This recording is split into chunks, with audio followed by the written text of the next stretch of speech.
জাতিৰ লোকসকল আৰু মৰাণ মটক সম্প্ৰদায়ক আমি জনজাতি নীতিৰ আওতাৰ আমি বাহিৰত ৰাখিম। কেবিনেটে আজি চাহ জনগোষ্ঠীৰ লোকসকলক মাটিৰ পট্টা দিয়াৰ বাবে মই মৰিয়নিত যি ঘোষণা কৰিছিলোঁ তাৰ সম্পৰ্কত আজি কেবিনেটত ডিটেইলছ আলোচনা হয়।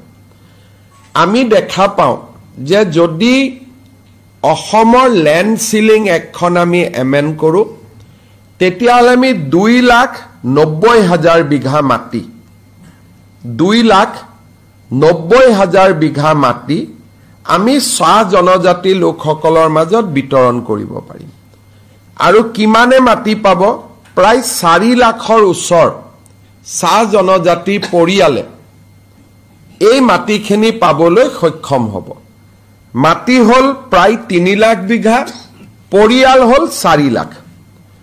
আৰু এই কামটো যদি আমি কৰিব পাৰোঁ তেতিয়াহ'লে 75 বছৰৰ পিছত এটা ডাঙৰ ল্যান্ড নীতিৰ ওপৰত এটা ডাঙৰ পৰিৱৰ্তন আনি আমি এটা সামাজিক লক্ষ্যত উপনীত হ'ব পাৰিম। কেবিনেটে আজি আমাৰ প্ৰস্তাৱক ইন প্ৰিন্সিপল অনুমোদন দিয়ে। 25 তাৰিখে জিলা উপায়ুক্ত আৰু বিধায়কসকলৰ লগত আমি মিটিং কৰিম যে এটা পৰিয়ালক আমি কিমানলৈকে মাটি দিম, তাৰ সীমাবদ্ধতা কি থাকিব, আৰু সমান্তৰালভাৱে অহা 2-3 তাৰিখে আমি চাহ জনগোষ্ঠীৰ সংগঠনসমূহক নিমন্ত্ৰণ কৰিম যাতে তেওঁলোকৰ লগত আলাপ আলোচনা কৰি আমি এই আইনখন 25 নৱেম্বৰত বিধানসভালৈ লৈ যাব পাৰোঁ। তাৰমানে আপোনালোকে ইয়াৰ সোশিয়েল ভেলুটো উপলব্ধি কৰিব পাৰিব। গোটেই অসমত চাহ বাগিচাৰ লাইনত মাটি আছে প্ৰায় 2,90,000 বিঘা, পৰিয়াল আছে প্ৰায় 4 লাখ।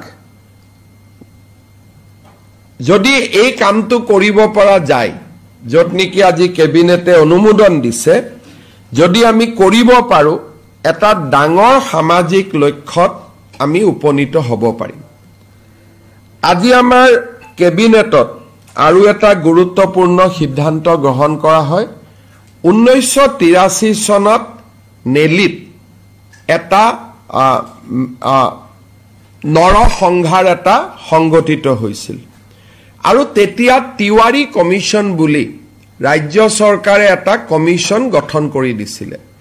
কিন্তু আজিলৈকে কমিশ্যনৰ ৰিপৰ্ট বিধানসভাত দিয়া হোৱা নাছিলে।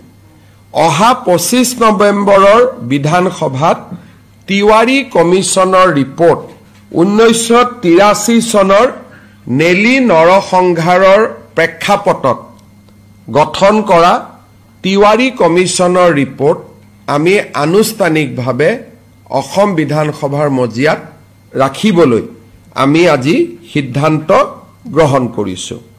এনেধৰণে আজি আমাৰ কেবিনেটত এই গুৰুত্বপূৰ্ণ সিদ্ধান্ত কেইটি হয়।